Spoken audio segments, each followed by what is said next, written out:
Skullger Guys here, and today I'm going to give you all a review on the new fighting game developed and published by Maximum Entertainment, Diesel Legacy: The Brazen Age.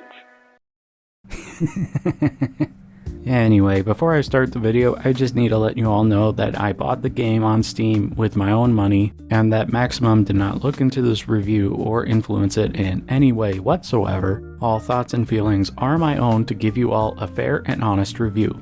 And as always, be sure to like the video, subscribe, and turn on the bell notification so you won't miss any future uploads. Diesel Legacy is a 2D fighting game with hand-drawn 2D animation for the sprites and all the characters, similar to the likes of Skullgirls as well as classic Capcom and SNK fighting games. However, there's a twist this time. Instead of being either a 1v1 fighting game or a tag team game, Diesel Legacy chooses to be predominantly a 2v2 fighting game, where you can move between 3 lanes in battle, similar to the likes of the original Fatal Fury by SNK. The game can be played with up to 4 human players on teams, as well as on a free-for-all mode. The best way I can describe this is similar to the likes of Super Smash Bros., but instead of using platforms, you're on a 2D plane. The game features full rollback netcode as well as crossplay, which is the gold standard for fighting games nowadays, featuring casual and ranked matchmaking. The game also includes in-depth training modes with fully interactive replay systems, and an in-depth story mode which plays similarly to a beat-em-up mixed with a fighting game. In the city of New Liberties, there was an industrial revolution where a Hieronymus Fraser, pretty sure I butchered that name, seeked to secure his legacy by bringing a grand ascension for society's elites, which resulted in having the poorer classes suffer at their expense, leading to a rebellion, one in which the game is currently taking place. The game's story mode delves further into the story as well as the game's characters, for which my limited time playing feels very refreshing, at least for fighting game story modes, because a lot of times they either make you go through a weird RPG side game that isn't really fleshed out, like the World Tour mode from Street Fighter 6, or you could be like the NetherRealm games and have cutscenes play out for you before you get to fight your designated CPU. I was pleasantly surprised to see that the cutscenes play out like a comic book, similar to Comic Zone on the Sega Genesis. I really like how it feels as though you're playing both a beat-em-up game and a fighting game at the same time, in the sense that you get to run around specific locations, beating up low-level enemies using your character's movesets, with the end of each chapter being dedicated to fighting a specific character in the story, manned by a CPU. Yes, I know fighting games aren't bought for the single-player content, but this is a fun mode that can get you a few extra hours of playtime. Diesel Legacy is a 6-button fighter with your basic A, B, C, and D attacks, as well as a dedicated dash button and grab button, even though I technically view this game more as a 4-button fighter because pressing A and B at the same time can also count as a dash, and pressing A and C at the same time can result in a basic grab. Though there are additional functions you can set to your controller of choice, but in the end you only really need 4 buttons to play. Currently, the game offers 10 playable characters to choose from, with more coming in the future as DLC. Not gonna lie, it takes some getting used to having 3 lanes to move across, since every other 2D fighter has 1, though if you play 3D fighters primarily, you may be able to catch on to this sooner. No guarantees, just my speculation. Right now, currently, my favorite character to play is Rotwang because he plays using fire attacks, and he kinda reminds me of playing Dr. Doom in the Marvel vs. Capcom games. There's the main game mode, Teams, where you have 2 players fight against 2 other players on red and blue teams, and you play until 1 team remains, or until the timer runs out, which can have between 2 to 4 players fighting each other, with the last one standing winning. Meltdowns are the way that the game handles meter management. You build up meter throughout the match, you unleash meltdowns and special attacks to assist you in battle.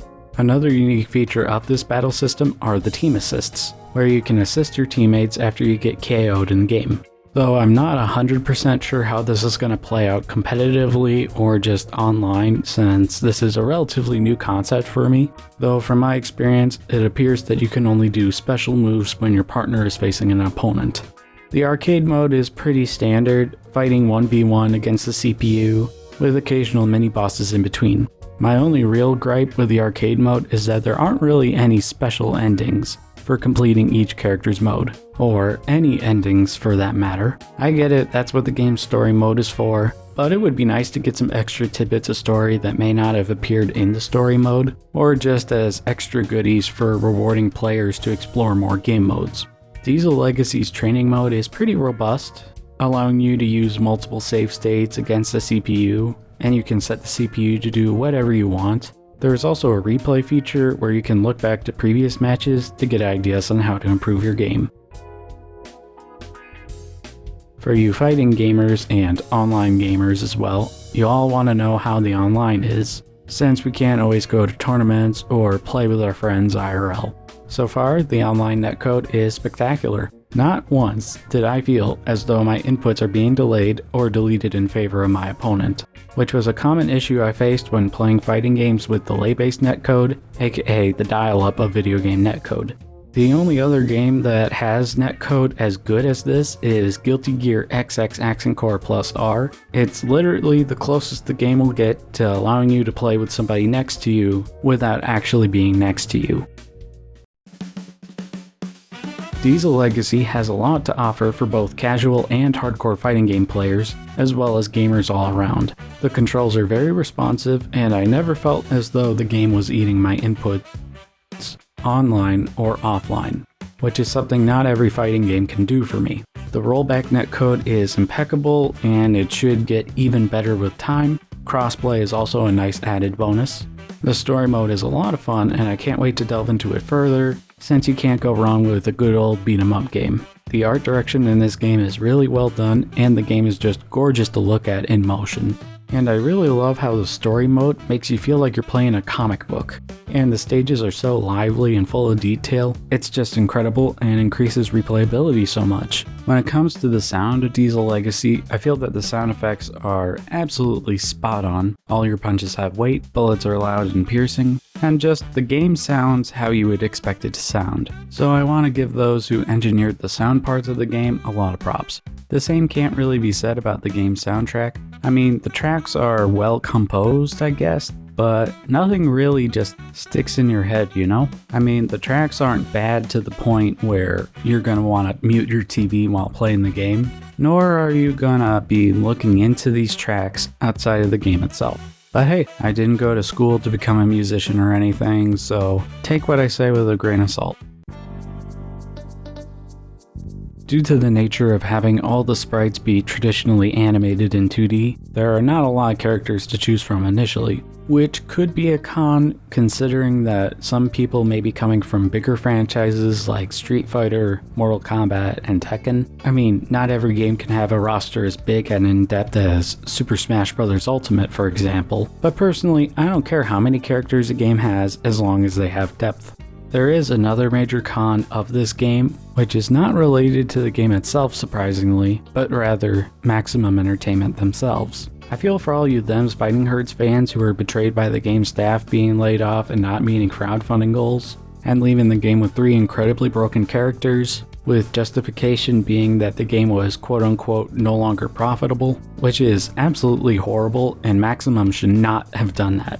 And this would pose disastrous for any competitive scenes that will arise from these games, especially with Maximum getting more and more involved with the likes of EVO, CBO, Combo Breaker, and other major fighting game tournaments. I could delve more into Maximum Entertainment, but you're here for a game review, not a rant.